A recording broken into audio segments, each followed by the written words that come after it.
A comunidade de Pokémon possui um problema bastante sério, que nada mais é do que conteúdos bastante problemáticos. Não só quando esse conteúdo envolve temas adultos, mas também fetiches, e que na maioria das vezes, isso costuma dar mais visibilidade do que os conteúdos que possuem uma ótima qualidade, e que são realmente bem feitos, o que acaba ofuscando a visibilidade dessa fandom. Pra quem faz parte da comunidade de Pokémon ou já teve conexão com ela, muito provavelmente você já deve ter se deparado com artes ou até mesmo animações bastante duvidosas em algum momento no próprio YouTube. E além dessas animações serem curtas e ter situações que são claramente problemáticas, geram várias views pro próprio criador, o que chega a ser maior do que os criadores que realmente criam algo muito legal e criativo, o que acaba passando uma ideia distorcida pra quem curte a franquia, ou também quem curte um Pokémon específico. Tem gente que acha que aquele usuário tem gostos bastante duvidosos só porque aprecia o design ou as habilidades daquele Pokémon. Como eu já comentei um pouco dessa comunidade anteriormente, então podem considerar isso como um complemento desse assunto. Então vamos para o que interessa.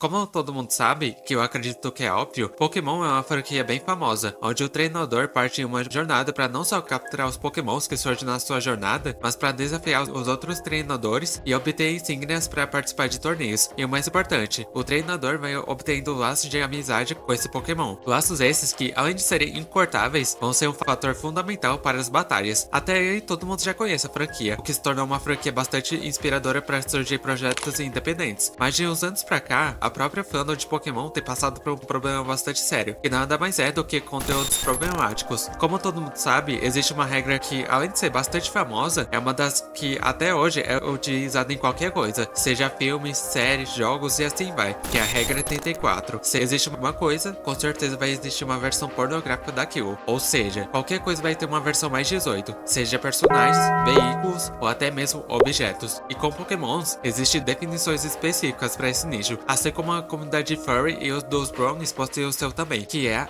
filia. É uma atração sexual ou amorosa que o usuário sente desse Pokémon, seja de antro, como a Gardevoir ou a Bratzin, por ter características humanas, ou nas piores situações, os Peirais. Um deles que é a mais manchada pela própria fandom, o Vaporeon, junto com uma frase distorcida para falar do porquê o Vaporeon é o Pokémon ideal para fazer coisas, para não falar outra coisa. Como você se descreveria em uma palavra?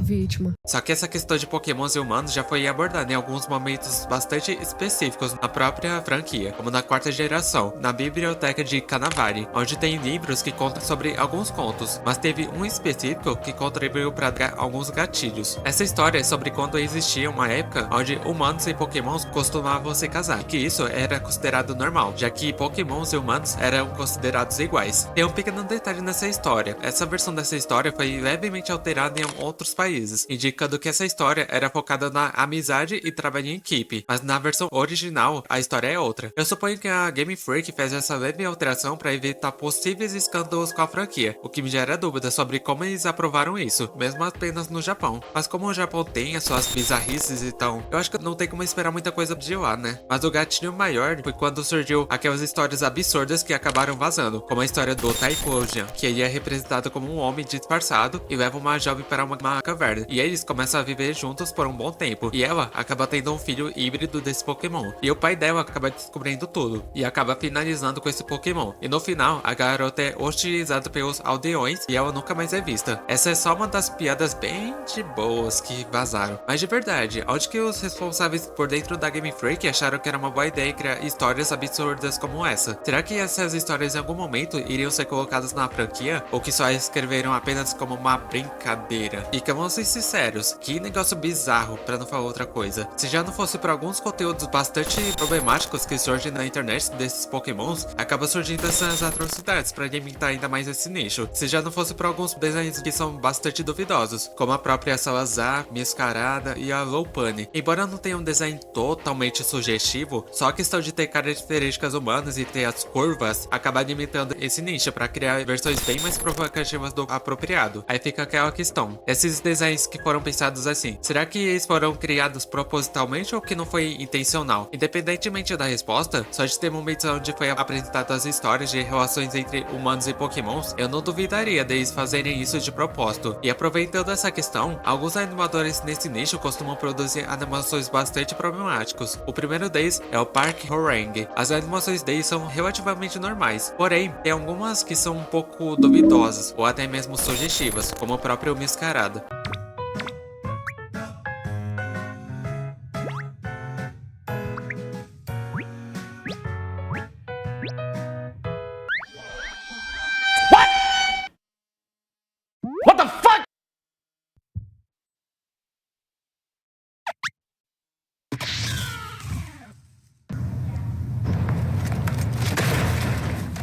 Sério, mano, não tem como mostrar isso sem censura. E tipo, onde que essa mão está indo? Sério que não tem gente que normaliza isso? E assim como eu já tinha abordado sobre o Sam, ele produz curtas, inclusive outras, como o da própria Sylveon.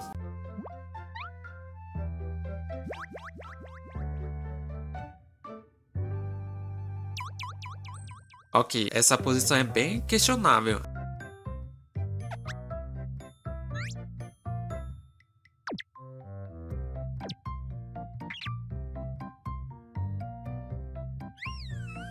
Ainda mais o Leafeon agindo com ela, abrindo aquela hipótese do que aconteceu, semelhante com as situações que o próprio Sam aborda em suas animações, ou em uma que consegue ser ainda mais imprópria. Uma votação de qual é a melhor Glaceon? Pelo menos é isso que eu tô analisando?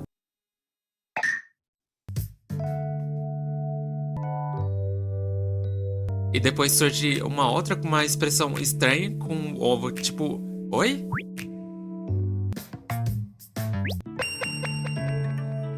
Aí depois, essa completamente sexualizada. Não, gente, não. Eu sinto muito, mas não tem como mostrar isso sem censura. Como que isso tá disponível na própria plataforma? E ainda mais monetizado? Não, gente, porra, pelo amor de Deus, né? Os pokémons que são usados como parceiros ou pra gerar laços, são transformados em objetos. É muito escroto isso. Porra, e sabe o que é mais confuso sobre isso? É que esse cara que cria essas animações duvidosas, nas outras plataformas, ele faz conteúdos normais. Eu realmente não entendi se ele faz isso pra provocar o quê. Mas por lá, o seu conteúdo é normal. E nós temos o Sam, que em resumo, faz animações bastante duvidosas e questionáveis. E junto disso, tem thumbnails bastante apelativas. Mas como eu já comentei sobre esse animador, você pode assistir esse vídeo que eu comentei sobre ele logo depois. Mas se vocês achavam esses dois animadores escrotos, é porque vocês não conheceram o Hakim. Esse animador consegue ser ainda pior do que o próprio Sam em si. E eu agradeço pra quem tinha mencionado sobre esse cara.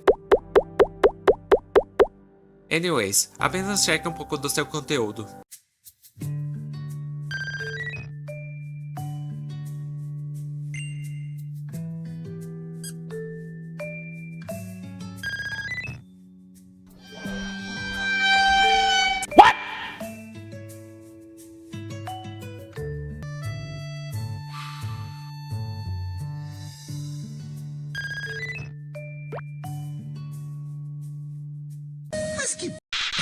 Sério, mano, como que ninguém comenta sobre isso? E principalmente, como que isso tá disponível na própria plataforma? E ainda mais monetizado. E detalhe, o seu conteúdo é apenas isso. Desenhos bastante apelativos com algo bem errado que acaba acontecendo no final. Abrindo uma representação completamente distorcida dos pokémons. Semelhante dos últimos dois animadores. E essas animações não tem nem 2 minutos. E ainda assim dão várias views. Ou seja, esse cara sabe muito bem o que está fazendo. E detalhe, esse mesmo conteúdo que ele posta, ele pega e coloca nos shorts também. Além de ser bastante escroto isso, é como se fosse uma forma de querer farmar dinheiro em cima desse conteúdo impróprio. E ele possui um canal alternativo, onde ele costuma produzir o mesmo conteúdo, só que com personagens e o mesmo conteúdo impróprio. E com base nas estatísticas do seu conteúdo, analisando pelo próprio Social Blade, como essas animações geram várias views, tipo, várias views mesmos, por semana a sua estimativa seria de 841 até 13 mil dólares. E se for seguir essa mesma estimativa por mês, ele tem a estimativa de receber de 5.300 até 84 mil dólares, o que dá exatamente esse valor. Ou seja, enquanto as animações que possuem ótimas histórias e uma boa qualidade, que além de gerar vários gastos e levar várias semanas para serem feitas, aqui esse cara farma em cima desse tipo de conteúdo, o que não só acaba gerando esse lucro para esse indivíduo, mas para o próprio YouTube em si. E quem faz denúncias contra quem faz esse tipo de conteúdo escroto acaba sendo o principal penalizado, enquanto o autor não recebe nenhum tipo tipo de penalidade. Então, é uma bosta essa situação. É parecido que nem naquela época, quando tava tendo aquele escândalo do Elsa Gate, quando surgiam personagens famosos, como Spider-Man e a Elsa, em situações bem bizarras ou até mesmo nojentas, o que resultou em uma época bastante sombria para a própria plataforma. E esse caso é o que acontece aqui. Ele usa personagens inocentes que originalmente são focados para crianças e transforma em objetos sexuais. E nem vem com essa de que é apenas o trabalho dele ou que é apenas uma piada. E eu vou falar sempre a mesma coisa. Transformar personagens inocentes para objetos sexuais ou desejos próprios e apresentar situações completamente inapropriadas e ainda falar que é apenas uma piada, ainda mais em uma plataforma pública, é errado pra caramba. Não tem nem como defender isso. Afinal de contas, Pokémon é uma franquia que chama a atenção das crianças e adolescentes. E tem gente que criando essas versões distorcidas desses Pokémons acaba manchando a própria comunidade. E outra, o dano que isso acaba causando tanto na criança quanto no adolescente não é brincadeira. Afinal de contas, Pokémon são personagens que deveriam ser usados para gerar amizades ou para batalhas, e não usados para desejos sexuais. Pelo amor de Deus, hein? Porra! E sabe o que esses dois animadores possuem em comum? Que não são só essas animações impróprias, mas que já tiveram uma conexão com o Sun, por meio de um evento lá da Coreia do Sul, o House Swap, que nada mais é do que uma convenção furry. Convenção que eu acredito que todo mundo deve conhecer, e que possui meses para mostrar os seus trabalhos. Mas essa conexão veio por meio de uma postagem do próprio Sun, onde alguns artistas estariam participando de uma antologia doujin de Pokémon, que significa uma coleção de mangás, artes ou até mesmo animações independentes. E quem estava liderando esse evento era o próprio Sun. E sabendo o tipo de conteúdo que o Sun costuma produzir, ainda mais esses dois outros animadores específicos que contribuem para esse nicho, fica nítido que isso só contribui para a imagem da comunidade de Pokémon ficar ainda mais manchada. E tem gente que normaliza esse tipo de coisa, é simplesmente decepcionante. Então, com essas animações impróprias que acabam surgindo na própria plataforma, isso acaba literalmente ofuscando os animadores que realmente trazem ótimas animações com uma boa qualidade, que levam semanas para serem feitos. Enquanto aqui, essas animações não passam nem de 2 minutos, e ainda assim gera mais lucro em si. E a própria Pokémon Company não se ajuda também, né? Quando eles decidem criar Pokémons com características humanas, com um design meio chamativo demais. Se isso é intencional ou não, eu já não sei dizer, mas isso acaba alimentando a fogueira para esse tipo de nicho, ainda mais com vazamentos dessas histórias absurdas. Então, isso acaba não só manchando essa comunidade, mas acaba afastando os verdadeiros fãs dessa obra. Então, é simplesmente nojento isso tudo que acontece.